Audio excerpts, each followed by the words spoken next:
9 de la mañana con 7 minutos. Bienvenidos a Cara este martes 23 de octubre. Un tema domina las columnas de esta mañana, el análisis de esta mañana en los periódicos y en los distintos medios de comunicación. Y es que López Obrador, y eso es casi un consenso entre muchos de los columnistas, sacude la élite castrense con sus nombramientos en Marina y Defensa. Primero porque rompe con la tradición que le permitía a los titulares de ambas carteras nombrar o sugerir a sus sucesores. Y segundo porque apuesta por otros grupos en el seno de las Fuerzas Armadas. Los nombramientos son Luis Crescencio Sandoval en Sedena, en la Secretaría de la Defensa Nacional, y José Rafael Ojeda en la Secretaría de Marina. El primero especialista en política antidrogas y se ha formado en Estados Unidos y en México. Y el segundo proviene de los órganos de control interno, es decir, de la Contraloría de la propia dependencia. ¿Qué mensajes manda López Obrador con estos nombramientos? Saludamos a Rodrigo Soto, académico de la Universidad Panamericana y especialista en temas de seguridad. Rodrigo, ¿cómo estás? Mucho gusto, Enrique. Muy bien, gracias a Dios. Con el gusto saludarte a ti y a todo tu auditorio. Oye, ¿cuál es tu primera percepción, tu análisis de estos dos nombramientos, Rodrigo? Bueno, si lo pudiera resumir en 3 palabras, diría estabilidad, continuidad e institucionalidad. ¿Esto qué quiere decir? Que si bien, como acabas de apuntar tú, se rompe con una tradición, al mismo tiempo te lo voy a contar cómo viví yo la noticia. El día de ayer estuve todo el día dando clases en el Colegio de la Defensa Nacional, en la maestría de Administración Militar para la Seguridad Interior y Seguridad Nacional, justo de donde es egresado Luis Crescencio Sandoval González, y tengo alumnos ahí, pues tanto de la Secretaría de Marina como de la Secretaría de la Defensa Nacional.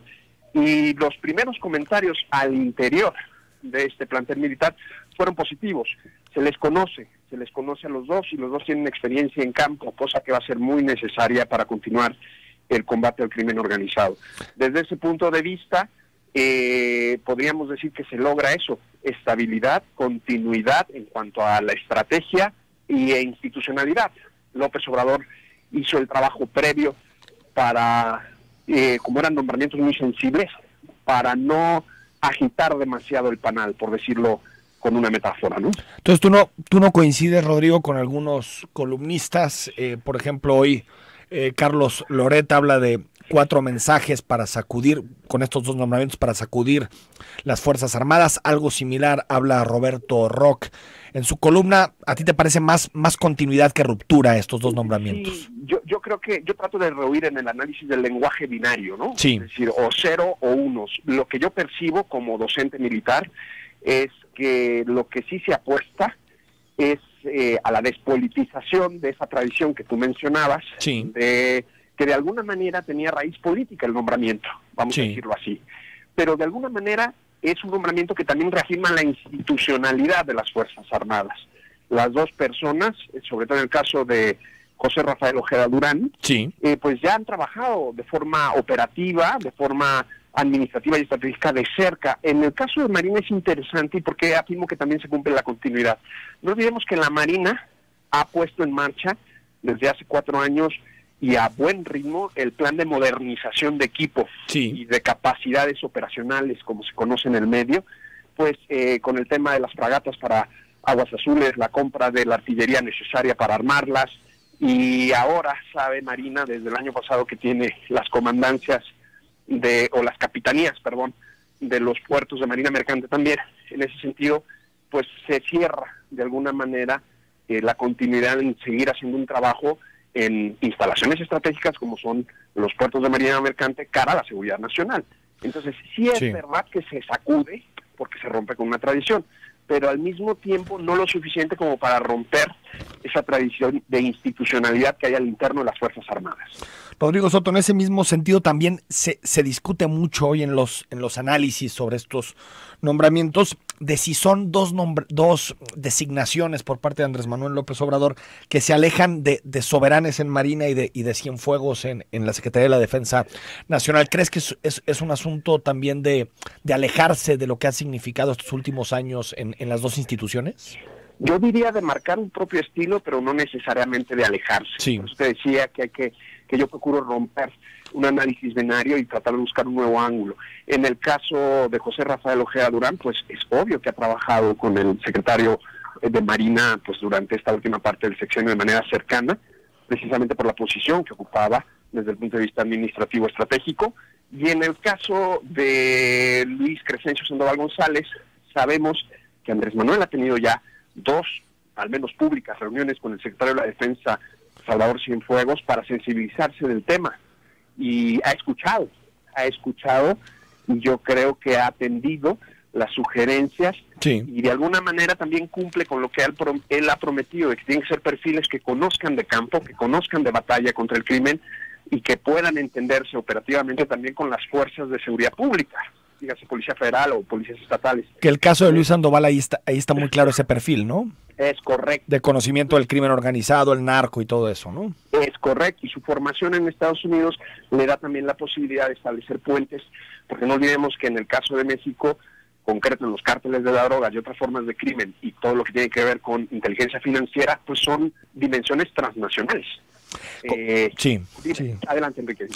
A ver, hay un debate que tú lo has leído, lo has escuchado en las últimas semanas, que tiene que ver con la relación entre Andrés Manuel López Obrador y el ejército, después de algunas declaraciones, por ejemplo, el tema de la Comisión de la Verdad y lo del 68, que también generó un poquito de controversia. ¿Crees que va a ser una relación difícil entre el ejército y la presidencia? Yo creo que eso dependerá de la sensibilidad que tenga Andrés Manuel para escuchar y atender lo que los dos institutos armados requieran. Los institutos armados tienen clarísimo su misión, sus objetivos, tienen clarísimo cuál es el papel para guardar la soberanía, integridad y permanencia del Estado mexicano. Son dos instituciones muy sólidas en cuanto al orden y la disciplina. Basta repasar la historia de México para ver cuál es el gran papel que el ejército mexicano ha jugado cara a forjar la identidad nacional. En ese sentido, Andrés Manuel, me parece a mí, y creo que puede ser una nota discordante con el resto de los análisis, que ha sido sensible a esto y que de alguna manera la percepción o las primeras impresiones que yo tengo por parte de mi contacto con las personas y oficiales de los institutos armados es que hay tranquilidad. Hay tranquilidad. Efectivamente, había inquietud. Efectivamente, al ver que los nombramientos se dan, vamos a decir, hasta el último de todos los demás miembros del gabinete, habla de que ha habido una labor de estrecha comunicación y un esfuerzo mutuo de comprensión de lo que son las nuevas líneas de gobierno del Ejecutivo, pero al mismo tiempo la identidad y misión institucional en el caso de las Fuerzas Armadas. Entonces, si esto sigue por este camino, es buen camino. Si hay terquedad, si hay de alguna intervencionismo manera, también, ¿no? Exactamente. Y si muy no celosos de su autonomía, ¿no? Es correcto. Pero por parte del presidente, pues tiene derecho también y facultad constitucional, porque él es el responsable, cara a lo que dice el artículo 89, fracción sexta de la Constitución, de establecer la política, y es el responsable tanto de la seguridad nacional como la seguridad interior. Sí. Y en ese sentido, yo apuesto para que el gobierno de transición, una vez que sea gobierno en funciones, siga en una estrecha comunicación con esa misma sensibilidad para que sea constructiva la estrategia entre pues estos dos institutos armados, que son sus secretarías según la Ley Orgánica de la Administración Pública Federal, y las políticas que plantea el Ejecutivo. Rodrigo Soto, académico de la Universidad Panamericana, especialista en temas de seguridad nacional. Gracias por estos minutos y por aclararnos un poquito los nombramientos. No, un gusto, Enrique, de saludarte a ti y a todo el auditorio, y estoy a tus órdenes. Un saludo desde la Ciudad de México. Gracias a Rodrigo Soto, especialista en estos temas. De pronto es difícil la lectura de estos nombramientos porque son muy internos de las Fuerzas Armadas. Las facciones internas, las corrientes internas no son tan claras hacia el exterior, pero en lo que coinciden algunos especialistas en materia de seguridad es que son, digamos, nombramientos distintos a los que se venían dando al interior de las Fuerzas Armadas. Como decía Rodrigo, son gente de casa que se ha formado en Marina, en la Sedena, pero que tienen una especialización mucho mayor en uno de los temas que más sensibilidad genera en México, que es el combate al crimen organizado y al narcotráfico. Ahí están, la cúpula castrense que ya es nombrada por Andrés Manuel López Obrador. 9 de la mañana con 17 minutos, el WhatsApp está abierto y a tu disposición, 33 18 80 76 41. Vamos a hablar sobre una petición que hace el Observatorio Nacional contra el Feminicidio para que se decrete la alerta de violencia de género federal en México. Platicaremos con la titular del Instituto Jalisciense de las Mujeres, Erika Loyo. También sobre la cumbre de negocios. Hoy está Andrés Manuel López Obrador en la cumbre de negocios. Ayer estuvo Peña Nieto tomándose selfies y mostrando su cariño a Andrés Manuel López Obrador. Platicaremos con Daniel Curiel más adelante, y también los temas del día. Elba Ester, que vuelve con todo y vitoreada por parte del magisterio. Los migrantes que siguen siendo tema, ya miles de ellos están en territorio nacional y se dirigen hacia Tamaulipas. La consulta del nuevo aeropuerto de la Ciudad de México generando divisiones. Se publicaron hoy encuestas que nos gustaría comentar contigo. El dólar que está repuntando, creemos, y así lo decía en la introducción, por la inestabilidad que supone la consulta del próximo fin de semana. Y el Comité de Participación Social aquí en Jalisco, el Sistema Estatal Anticorrupción, tiene una nueva integrante, se llama Nancy García, que será sustituta de Jorge Alatorre, que deja la presidencia del comité. Y también Enrique Alfaro se reunió con jueces y magistrados y dijo que no impondrá a nadie en el Poder Judicial. De estos y más temas comentamos esta mañana en Cara a Cara.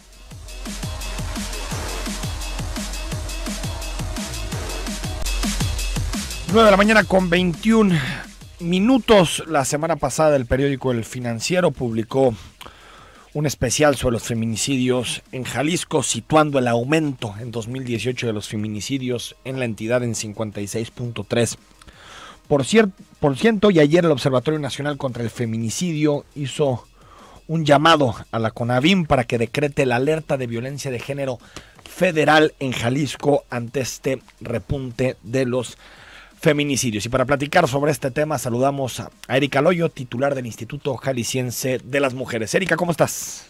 Bien, Enrique, muy buenos días para ti, todo auditorio. Muchas gracias, Erika. ¿Cómo ves esta petición del Observatorio Nacional contra el Feminicidio? Pues mira, para nosotros es importante la petición que ellas hacen, desde que el punto de vista en el que externan una preocupación que es legítima.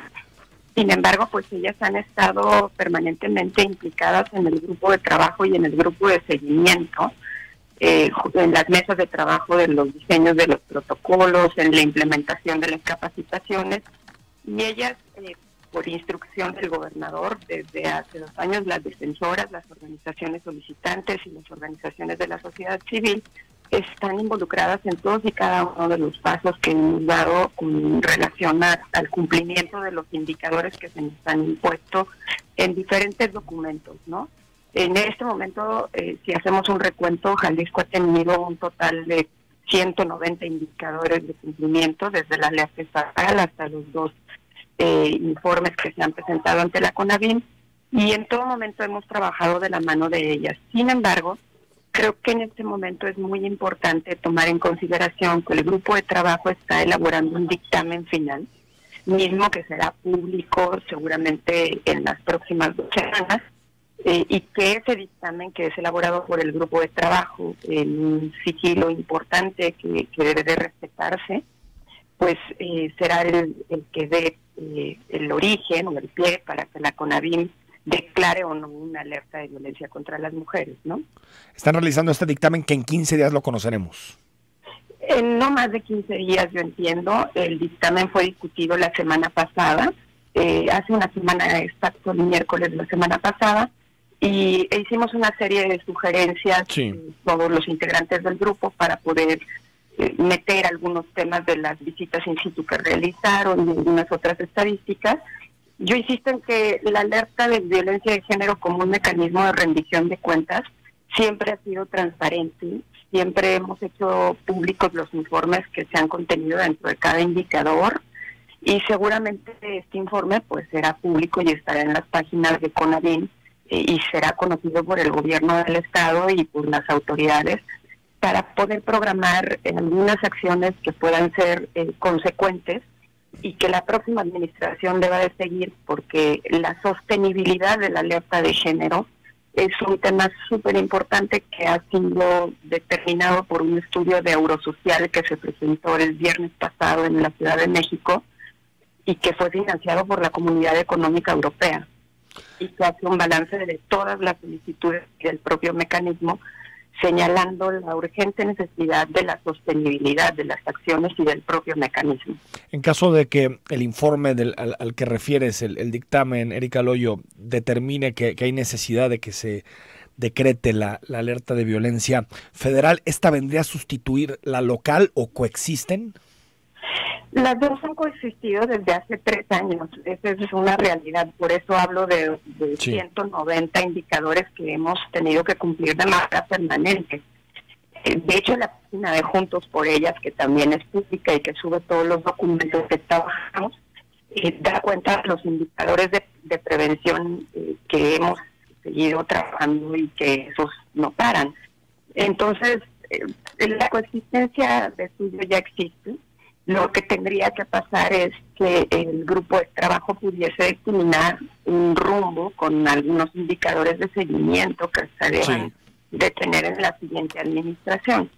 Creo que es muy importante señalar una de las conclusiones del estudio de Eurosocial, si me lo permites, Enrique, y que menciona que para que la sostenibilidad de la alerta pueda tener pues una garantía y que se pueda seguir con el propio mecanismo, es muy importante, como número uno, la voluntad política de los gobernadores, y creo que ha quedado demostrada de suyo la voluntad política del gobernador Aristóteles Sandoval en este tema. Así es que, bueno, la voluntad política es vital.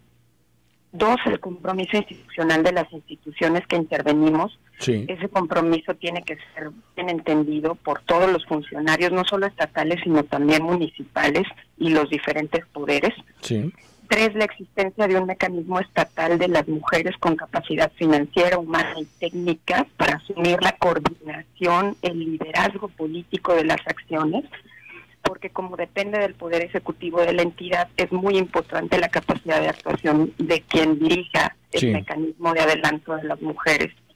El 4 es la presencia de personas formadas en género en puestos clave, que creo que ese es un tema que todavía tenemos que pendiente, ¿no? A largo plazo, ¿no? Sí. Y 5, la presencia de organizaciones de la sociedad civil con una capacidad de poder dialogar y construir de manera conjunta con el gobierno los diferentes procesos e indicadores, que es lo que hemos estado haciendo, ¿no? Sí, que de estos 5 puntos, la mayoría, como dice Erika Loyo, se cumplen a nivel estatal. Tal vez el asunto es hasta dónde llega la voluntad política. En el caso de Aristóteles Sandoval, ha habido voluntad política para colocar esto en el centro del debate, pero también han faltado más inversión, más dinero, más coordinación. Es decir, sí ha habido algunas falencias en la alerta, ¿no? Sí, eso hay que asumirlo de tuyo. Finalmente somos el único estado que le invierte 14 millones, que son 16 millones de pesos en acciones específicas de la alerta, que quizás puedan resultar insuficientes, pero que para nosotros han ayudado a saber capacitaciones, protocolos, campañas, una serie de elementos que están en los indicadores. Que de suyo también hay que decirlo, Enrique, pues las capacitaciones que damos con los nuevos protocolos del feminicidio y ALBA, que son únicos en todo el país, pues son capacitaciones que pueden instalar el conocimiento, pero no las capacidades para poder... Estamos teniendo un poquito de falla, Erika, si nos ahorita retomamos la comunicación con Erika Loyo, titular del Instituto Jalisciense de las Mujeres. Estamos con algunos problemas en la comunicación. Te recuperamos, Erika Loyo, ¿estás por ahí? Sí, aquí sí. Erika, preguntarte sobre la cifra de feminicidios. Desde la semana pasada el Financiero publicó una cifra, incremento de 56% de feminicidios en Jalisco. ¿Ustedes reconocen esta cifra y aceptan que ha habido un incremento en 2018 de estos casos? Creo que esa pregunta deberíamos de hacérsela a la Fiscalía General del Estado, Sí. porque ella es quien nos da todos los datos y que tiene los registros en las bases de datos estatales y también en lo que captura en la base de datos nacional del Secretariado Ejecutivo. Me parece que en este momento yo no tengo los datos para poder confirmar o negar esas cifras. Sin embargo, yo siempre he dicho que mientras haya un solo feminicidio, las acciones deben de continuar y de seguirse, y que yo mencionaba hace ratito, y quizás ahí fue donde se cortó la llamada, el proceso para instalar las capacidades en los operadores de justicia, para que puedan acreditar en el campo las razones de género y comprobar todos los procedimientos de la debida diligencia, es una instalación de capacidades que no se logra con un curso de una semana, ¿no? Tenemos que tener una formación sostenida que sea incluida dentro del programa estatal de profesionalización y que sin duda será una tarea titánica para la próxima administración, ¿no? Y que son indicadores que se logran a largo plazo. Dos temas más, Erika, antes de despedirte. El primero, ¿cómo ves la recomendación de la Comisión Estatal de Derechos Humanos en el caso Alexandra? Las fallas en los protocolos y en la intervención de parte de la Fiscalía General del Estado y de Zapopan. Mira, hace casi un año de ese asesinato, de ese feminicidio, que personalmente a mí me tocó muchísimo y me movió muchas cosas. Pero yo te puedo decir que en su momento yo siempre dije que la responsabilidad de la muerte y del femicidio de Alexandra era de todas las instituciones que interveníamos, no solamente en la activación de la orden de protección, sino también en su seguimiento. Finalmente, creo que la recomendación es muy oportuna porque hace visible algunas fallas que es muy importante, porque no hay mecanismo más noble y generoso que una orden de protección, porque pretende preservar y garantizar la vida de las mujeres y de sus hijos e hijas. Sí.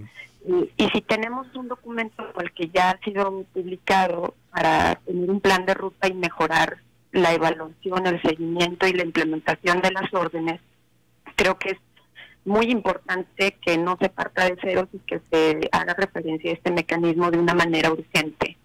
Me parece que la recomendación indica muchas cosas de las que están en el plan de ruta de mejora, que está publicado en la página del instituto, y que hace visible en todos los niveles de gobierno y con todos los operadores cuáles son los elementos de modificación inmediata que debemos implementar para poder tener un mejor seguimiento de esas órdenes.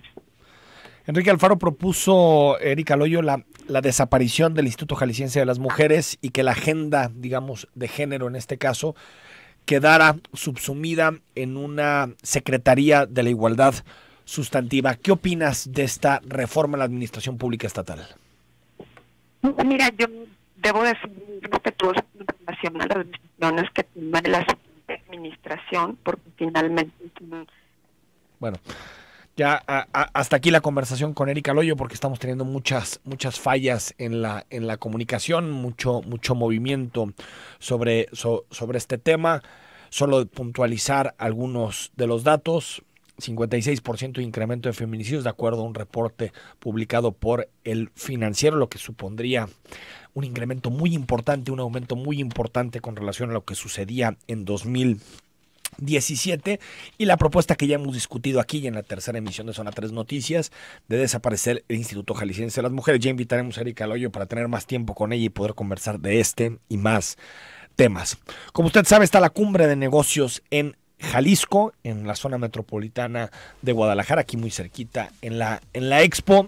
Estuvo ayer Enrique Peña Nieto presente defendiendo su proyecto de reformas, y también hoy visita la Expo Guadalajara Andrés Manuel López Obrador, en un contexto muy particular por la consulta del nuevo aeropuerto internacional de la Ciudad de México. Vamos al corte y enlazamos con Daniel Curiel, presidente del Consejo de Cámaras Industriales de Jalisco, para que nos dé su opinión sobre lo que se ha discutido en la cumbre de negocios. Estamos de regreso en Cara a Cara. Escuchamos al presidente Enrique Peña Nieto. Esto dijo ayer en Expo Guadalajara. hasta hoy de poco más de 190,000 millones de dólares. Pero en las proyecciones más conservadoras que hace la Secretaría de Economía para el mes de noviembre, al término de esta administración, seguro estoy que habremos de rebasar por primera vez en nuestra historia los 200,000 millones de dólares de inversión extranjera directa. Y como aquí ya lo señalé, la generación también histórica de empleo, hoy que alcanza prácticamente los 4 millones de empleos formales. Daniel Curiel, presidente del Consejo de Cámaras Industriales de Jalisco, muy buenos días. ¿Qué tal, Enrique? Buenos días. Un saludo para ti, para la audiencia que nos escucha. ¿Qué opinas de estas frases de Enrique Peña Nieto? ¿A ti te parece que su administración ha sido exitosa en materia económica? Yo creo que si evaluamos únicamente el tema económico, sí, Enrique, ahí están las cifras de empleo, ahí están las cifras también de recaudación que se pudieron hacer con esta formalización, que subió el padrón 76%, la inversión extranjera directa sí ha crecido. Obviamente sigue siendo, para el tamaño de país y para el tamaño de economía, crecer un 2%, se sigue viendo limitado para un país como México y con el tamaño de economía que tenemos de estar entre los primeros 15 países. Pero yo creo que se está dando un camino que es el adecuado respecto a lo que se debe tomar para que un país crezca y empezar a bajar y estar entre los 10 primeros países como una economía mundial.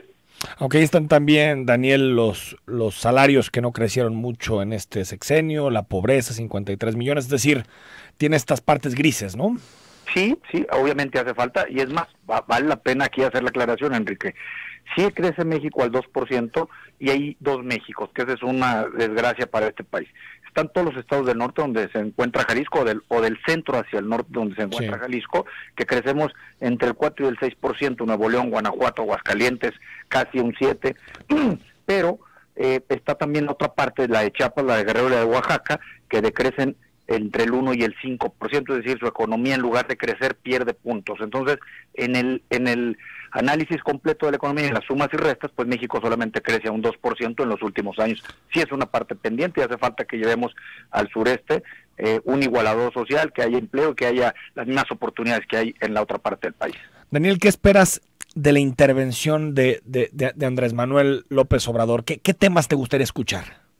Pues mira, yo creo que hay temas que obviamente estamos totalmente de acuerdo. Creo que los 4 pendientes que existen hoy en México para el gobierno federal o para los gobiernos es el tema de la corrupción, el tema de la impunidad, que es un gran mal para México.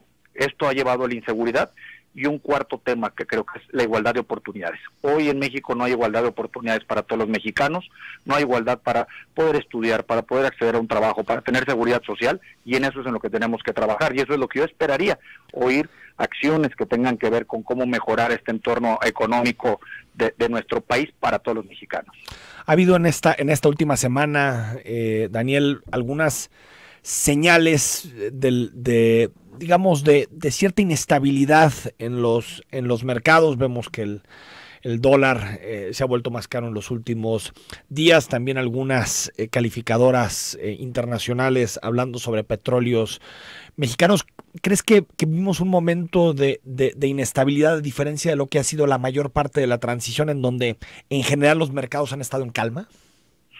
Yo creo que son momentos que tienen que ver con, faltan energéticos en todo el mundo. Sí. Hay escasez de gas natural. El tema de la energía eléctrica también está siendo un tema importante porque tiene que ver con el gas natural. Entonces yo creo que hay varios factores. No creo que vayamos a entrar en un tema de una inestabilidad. Sí creo que hay un cambio de necesidades en todo el mundo. Insisto, los energéticos van a hacer un gran cambio.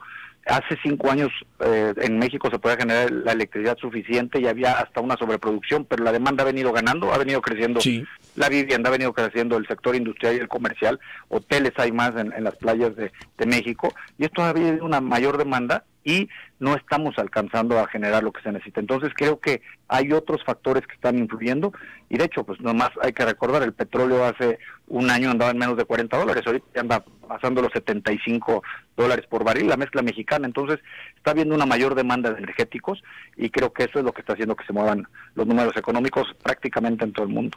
Este jueves, Daniel Curiel, comienza la consulta por el nuevo aeropuerto internacional de la Ciudad de México. ¿Cuál es la opinión de los industriales en Jalisco sobre este tema? Más allá del resultado, ¿consideran que se juega algo de la credibilidad del próximo proyecto presidencial en esta consulta? Mira, yo creo que la consulta, más allá de en sí de la consulta, creo que hay un avance muy importante, hay una necesidad de un nuevo aeropuerto, eso no tenemos duda. Creo que donde se hizo el estudio de factibilidad también es algo importante. Donde hay dudas es en los contratos, y no tenemos ningún inconveniente, porque si tiene que ver con los temas que precisamente hablamos de impunidad y corrupción sí. y puede haber un matiz de esto en este aeropuerto, bueno, que se aclare. Yo creo que eso es muy importante y eso nos va a dejar satisfechos a todos los mexicanos, el que puedan aclararse si es que hay actos de corrupción en los contratos del aeropuerto. Yo esperaría que no, el aeropuerto no se cambiara de donde está. Creo que es un buen aeropuerto y es una buena zona, pero sí que se aclaren los contratos, y eso pues nos ayuda a todos los mexicanos. Es decir, ustedes estarían más porque se siga la construcción en Texcoco. Es decir, que se siga la construcción y se tenga que revisar y se tenga que retomar lo que se tenga que retomar, por supuesto. Daniel Curiel, gracias por tu tiempo, un saludo. Un saludo, Enrique, hasta luego. 9:45 a.m. Este va a ser el tema de la semana. Jueves comienza la consulta. Estaremos compartiendo contigo los puntos en donde puedes emitir tu sufragio, y trataremos en los próximos días, en las distintas emisiones de Zona 3 Noticias, en cara a cara, trataremos de darte las dos versiones para que tengas una idea más clara de las consecuencias, pros y contras de cada uno de los proyectos. Por cierto, hoy el Financiero hace un ejercicio que me parece interesante en términos de lo que significa la opinión pública en este tema. Pregunta o hace el ejercicio de replicar la misma pregunta que existirá en la consulta a partir de este jueves, y en esa pregunta que hace el Financiero, replicando exactamente el fraseo de la consulta que comienza este jueves, el 53% piensa que es mejor reacondicionar el aeropuerto internacional de la Ciudad de México y el de Toluca y construir 2 pistas de base aérea en Santa Lucía, mientras que 46% considera que la construcción del nuevo aeropuerto en Texcoco es la mejor solución. Es decir, ante el fraseo específico de la consulta, hay por 7 puntos una victoria, digamos, de la propuesta de Santa Lucía y de remodelar o reacondicionar el actual aeropuerto de la Ciudad de México y el de Toluca. Si en cambio, que lo hace el Financiero, se cambia el fraseado de la pregunta por algo más claro y las respuestas más claras, ganaría la opción del aeropuerto o de continuar el aeropuerto en Texcoco con el 55% versus 37% de cambiar la construcción a Santa Lucía, es decir, una diferencia de 18 puntos. Esto nos habla de la importancia que tiene siempre la redacción, cómo se define la redacción de una consulta. Tan es así que en este caso, en este ejercicio que hace el Financiero, el simple fraseo y redacción de la pregunta cambia los porcentajes de apoyo a uno u a otro proyecto. Yo creo que más allá del aeropuerto, y mucha gente pensará o piensa, ¿por qué tanto darle vueltas a este asunto del aeropuerto? Que creo que tiene impactos muy claros. Uno tiene que ver con la inversión. El no seguir el proyecto en Texcoco tiene un impacto económico, tendrá un impacto económico en torno a 120,000 millones de pesos con informes de esta mañana, pero también hay una polémica en esta construcción por los impactos ambientales en una zona que durante siglos fue un lago, que es el lago de Texcoco, y sabemos que la naturaleza siempre busca los cauces. Lo hemos visto en la ciudad de Guadalajara cuando se hacen construcciones sobre zonas ambientalmente frágiles y que en algún momento albergaron agua, cómo se inundan constantemente porque el agua y la naturaleza buscan sus causas. Es decir, cada una tiene sus pros y sus contras, cada uno tiene sus posibilidades, pero aparte de lo que significa la inversión, los contratos señalados en materia de corrupción, también define mucho del proyecto Andrés Manuel López Obrador, porque si vemos que en la participación de la consulta sale Santa Lucía, pues parece que es la opción que prefieren una parte del gabinete de Andrés Manuel López Obrador, en particular Jiménez Espriu, el secretario de Comunicaciones y Transportes, y por lo tanto Andrés Manuel podrá legitimar o ratificar una decisión que prometió en su momento en campaña, pero si sale continuar con la obra en Texcoco, Andrés Manuel tiene que pues comerse esa decisión, porque él mismo optó por buscar las urnas en este tema. De jueves a domingo se define este proyecto y sabremos cómo reaccionan los mercados y qué inestabilidades existen de aquí al próximo domingo. 9 de la mañana con 50 minutos, el WhatsApp 33 18 80 76 41. A la vuelta leemos tus comentarios y también analizamos otros temas que nos deja este martes.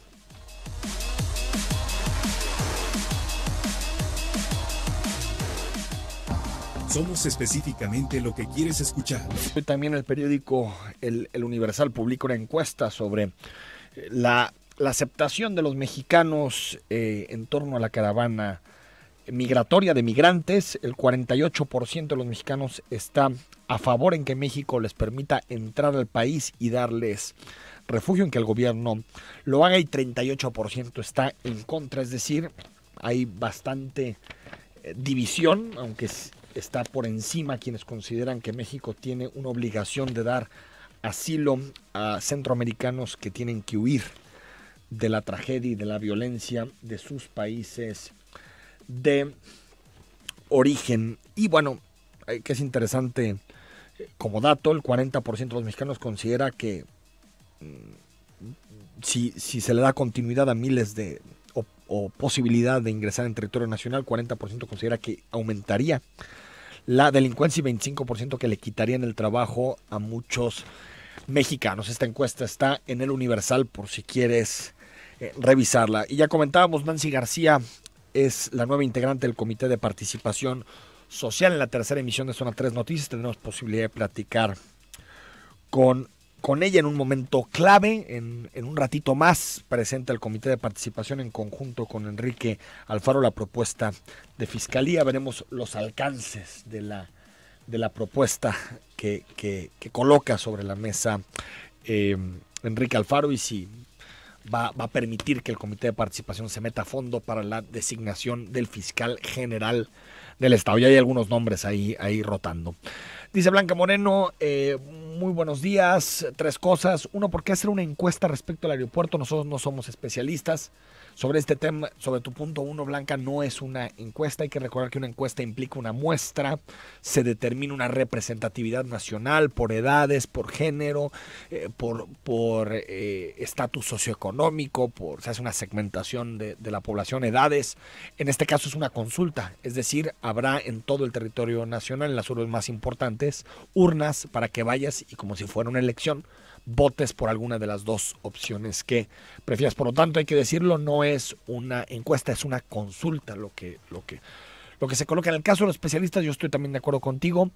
Creo que sí hay temas que se pueden poner a consulta: educación, otro tipo de obras de infraestructura, presupuestos participativos, pero considero que en el caso del aeropuerto, incluso los que hemos estado dándole seguimiento al tema desde el principio, hemos visto reportes de ambos lados. Yo, por ejemplo, tengo dudas sobre qué proyecto sería el mejor para el país. Por lo tanto, estoy de acuerdo contigo en la segunda parte, en que es un asunto más para especialistas. 2, ¿por qué el retrato hablado del agresor del señor Cardenal no dice presunto como lo pasan en TV, solo por tratarse de este señor? Buen apunte. Y 3, muy importante, te agradezco la respuesta. ¿Cuál es tu punto de vista ante la caravana? Mi punto de vista es que México tuvo que haber reaccionado de mejor manera, tener un operativo y protocolos mucho más claros, ver cuáles de ellos eran susceptibles de asilo y cuáles no, pero me parece que la reacción del gobierno mexicano fue la peor, porque aparte fue prácticamente una respuesta a las amenazas de Donald Trump. Entonces quedó claro que México en materia fronteriza hace lo que Estados Unidos le ordena.